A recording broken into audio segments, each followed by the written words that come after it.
I can't remember the first energy drink I ever chugged. There were so many, each promising wild adventures, but not all adventures ending well. Take 2010. 9 college students ended up in the hospital after what should have been a perfectly normal night of questionable decisions. Police suspected drugs, but toxicology pointed to an energy drink containing 5 beers worth of alcohol and 5 cups of coffee in one can.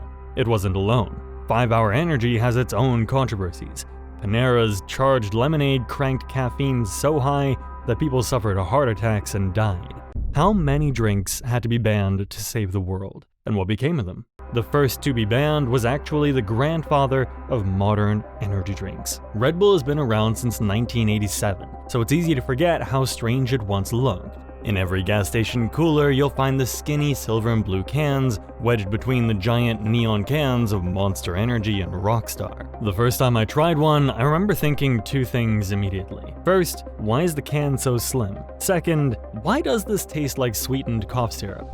That second question is why, for years, one of the most famous energy drinks in the world was banned in parts of Europe. What influenced the taste? Taurine. If you drink energy drinks regularly, you're used to seeing taurine on the can next to caffeine and B vitamins. But in the 1990s, regulators had no idea what to make of it. A single 8.4 ounce can of Red Bull contains about 1,000 milligrams of taurine, which is crazy because beef, the food most people associate with taurine, contains only 30 to 90 milligrams per 100 grams. So to get the same amount naturally, you'd have to eat around 11 pounds of beef. That's how much taurine is crammed into one small can. But that wasn't even the problem. The problem was the combination. Taurine plus caffeine plus other stimulants in one tiny can was something that health agencies had no idea how to evaluate. France in particular wasn't having it. They worried that combining high caffeine with concentrated taurine could create unpredictable effects, especially for teens. So in 1996, they banned the original Red Bull formula entirely. For 12 years, the ban and allowed the original formula back on the shelves. The Red Bull story should have ended there, except right around that time, the company did something that still confuses me. They launched Red Bull Cola. Ich bin für alle, die natürliches Cola wollen. Ich gehöre zur Red Bull-Familie. Aber ich bin kein Energy Drink. Ich bin 100% pures Cola. I remember seeing it for the first time and thinking, wait, Red Bull makes cola now? The idea apparently was to compete with traditional sodas like Coke and Pepsi while keeping the energy image. But then the recipe had another ingredient that caused massive hysteria. To give the drink its flavor, Red Bull used coca leaf extract. Well, in 2009, German regulators tested the drink and found tiny trace amounts of cocaine, about 0.4 micrograms per liter. Now, that amount was so small it couldn't affect anyone. Toxicologists even calculated that you'd need to drink 2 million cans to get a coke high.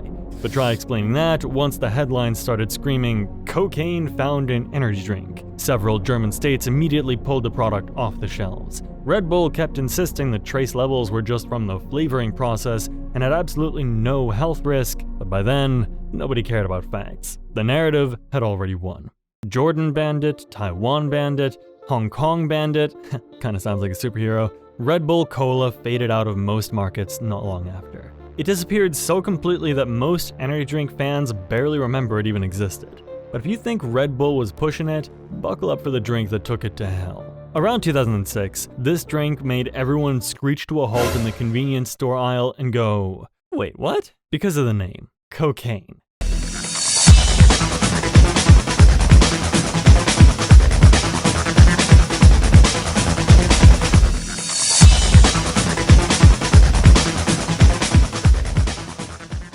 Redo Beverages, a company run by a guy named Jamie Kirby, who later admitted the name came to him at 1 a.m. during a brainstorming session, which explains everything, dropped this 16-ounce monster claiming it was liquid legal cocaine and speed in a can. I never bought one at 7-Eleven. I did what every sane person did instead. I stared at it like it was the forbidden candy aisle, wondering if it could actually deliver. Spoiler!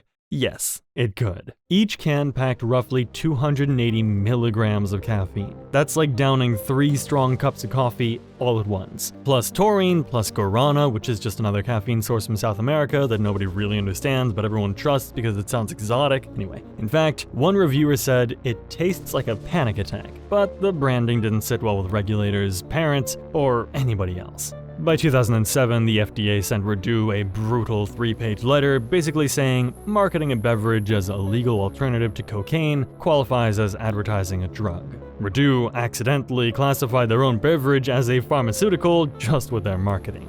In April 2007, hundreds of cases of cocaine were seized in Connecticut because the company hadn't registered with them and their labels didn't even comply with state water source requirements. Connecticut and Illinois announced Redu had to stop marketing cocaine in their states entirely. What did Redu do? They panicked. By June 17, 2007, they relaunched the drink as No Name Energy Drink with a literal blank space on the label where you could write your own name. Hilarious, I have to admit. But, and you won't believe this, online sales of cocaine quadrupled after the FDA's warning letter. People were ordering it in bulk because they thought the government was going to ban it forever. Eventually, Redu fought through the legal battles and got it back on the shelves, but it never came back with the same branding. The legal alternative to cocaine marketing was gone. It's still banned in Australia and New Zealand to this day, mainly because Australia has strict caffeine limits. You can't exceed 145 milligrams per serving, and cocaine comes in at 280 milligrams. But the next energy drink was so high in caffeine that it could make your body tingle like you just plugged yourself into a battery. My name is Spike, and I'm here to blow your mind with 6 times the kick and 6 times the flavor. Newbies, I'm warning you to take it slow, but I'm so good you'll want to slam the whole can. This was the 8.4-ounce shot of concentrated energy, which is basically a tiny cup, smaller than a standard coffee mug, but packed with more caffeine than 3 regular cups of coffee. Biotest made it for bodybuilders, gym rats, or anyone who thought a normal energy drink was weak. Each tiny 8.4-ounce can packed roughly 300 milligrams of caffeine, which is nearly 4 times what you'd get in a standard cup of coffee. Then they threw in 750 milligrams of acetyl L-tyrosine, an amino acid meant to sharpen focus, while making your brain feel like it's vibrating. Oh, and 6 milligrams of yohimbine, HCl, the same stuff used to treat erectile dysfunction. Basically, Biotest put a boner pill in an energy drink designed for the gym. Mix in a handful of other stimulants, and you have a recipe ready to turn you into a jittery, slightly panicked superhero with a tent in your pants. But who cares? People loved it. Until February 2007. Doherty High School in Colorado Springs started getting reports of students showing up at the nurse's office complaining about shortness of breath, heart palpitations, and nausea. One student was even taken to the hospital by ambulance. Another was so shaky and messed up that she was brought to the school office in a wheelchair because she literally could not walk steadily. There were 1 or 2 students a day coming into the nurse's office reporting side effects. The SEO of Biotest, Tim Patterson, immediately tried damage control. He said, "I don't want these kids consuming the product. That's not my target market." Except, and this is hilarious, just 2 weeks earlier, Patterson had released a press statement saying, "We are thrilled that Spike is resonating in the hardcore category because the hardcore consumer is comprised of the largest and most committed demographic makeup in the entire energy drink category, 16 to 29-year-old males and females." So, his target market literally included teenagers. He just didn't want to admit it when teenagers started ending up in hospitals. Retailers freaked out. 7-Eleven pulled Spike Shooter from all 222 of its stores in Colorado. Doherty High School banned it from campus, and just like that, Spike was effectively dead in the water. But the most dangerous drink of all wasn't even a mainstream energy drink. It was a lemonade.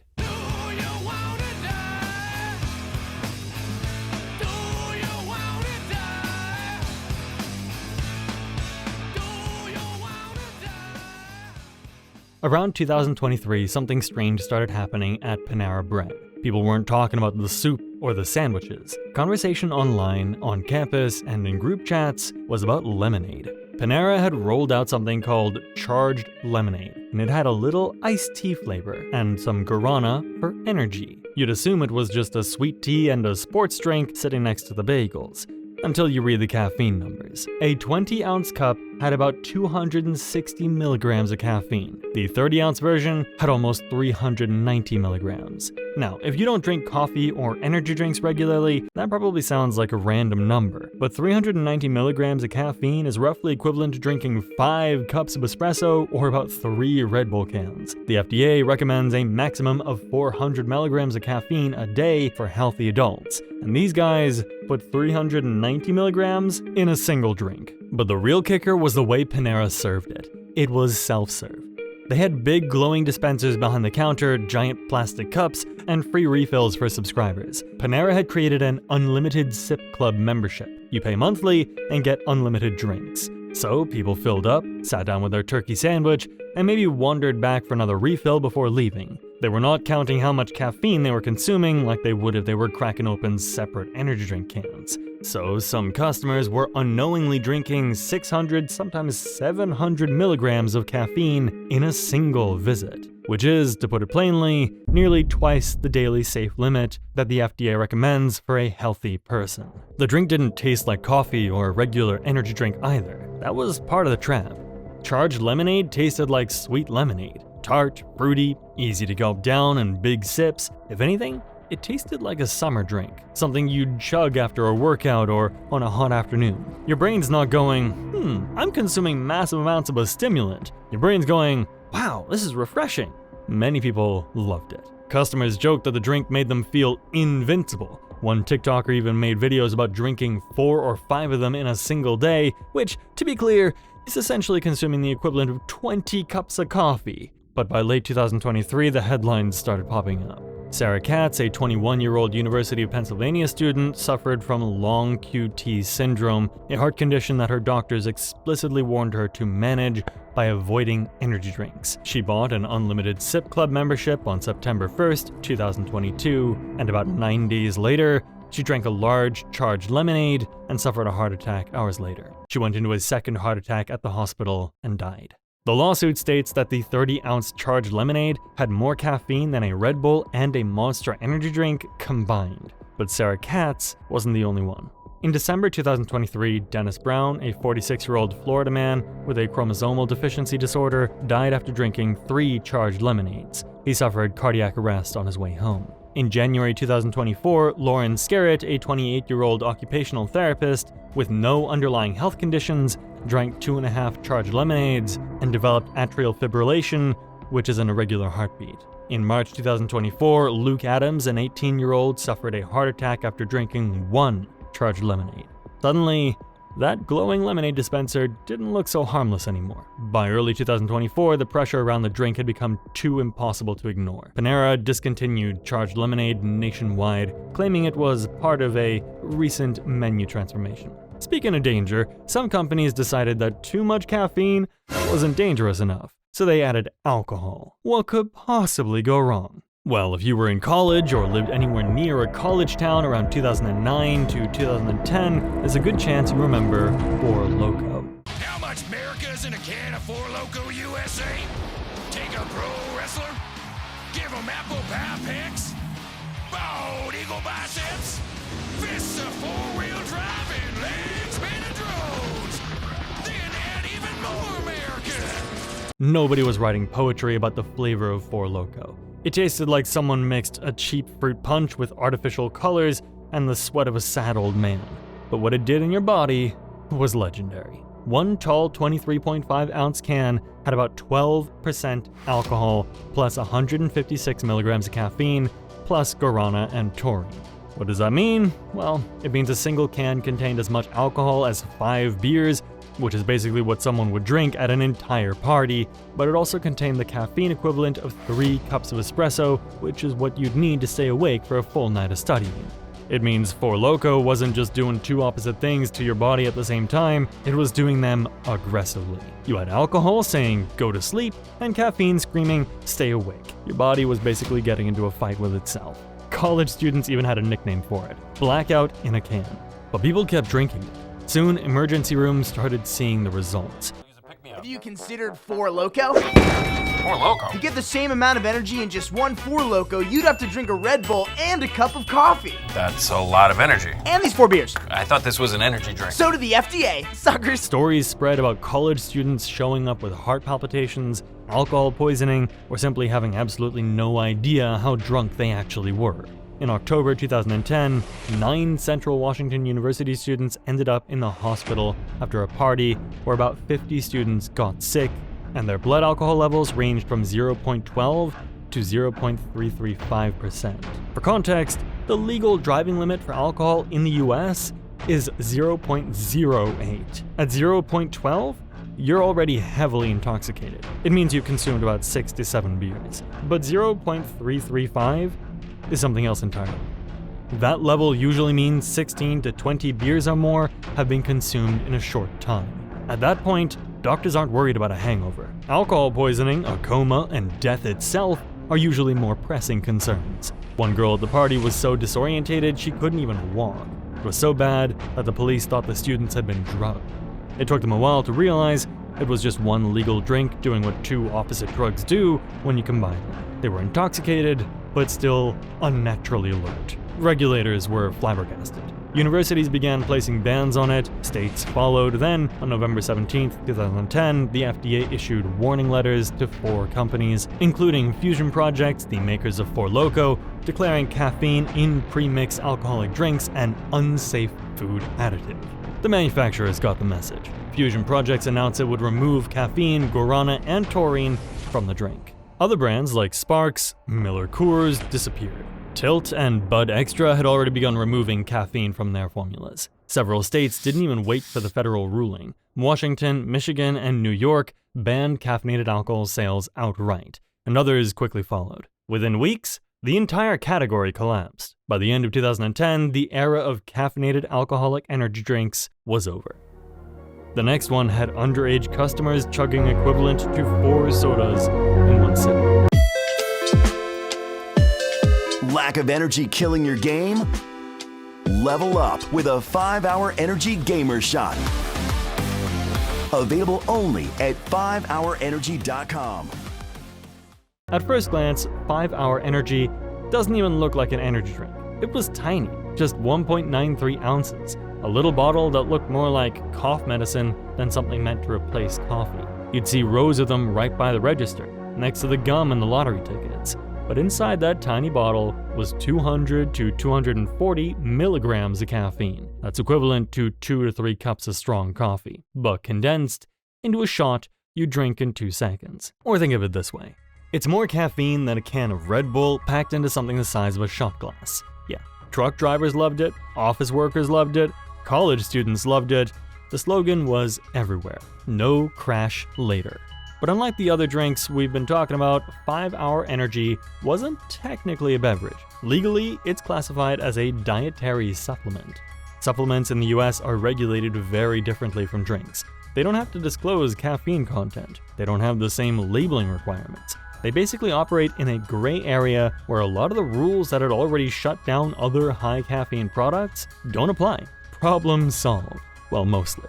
By 2013, the US Food and Drug Administration was investigating dozens of reports possibly linked to the shot, including around 33 hospitalizations and 13 deaths that have been mentioned in consumer complaints. Now, that doesn't necessarily mean the drink caused those incidents. Millions of people were using the product, and caffeine reactions can vary widely depending on the person, but the headlines were enough to get everyone's attention. One tester even joked that the drink gave him so much energy, he set personal records in both the gym and the restroom on the same day.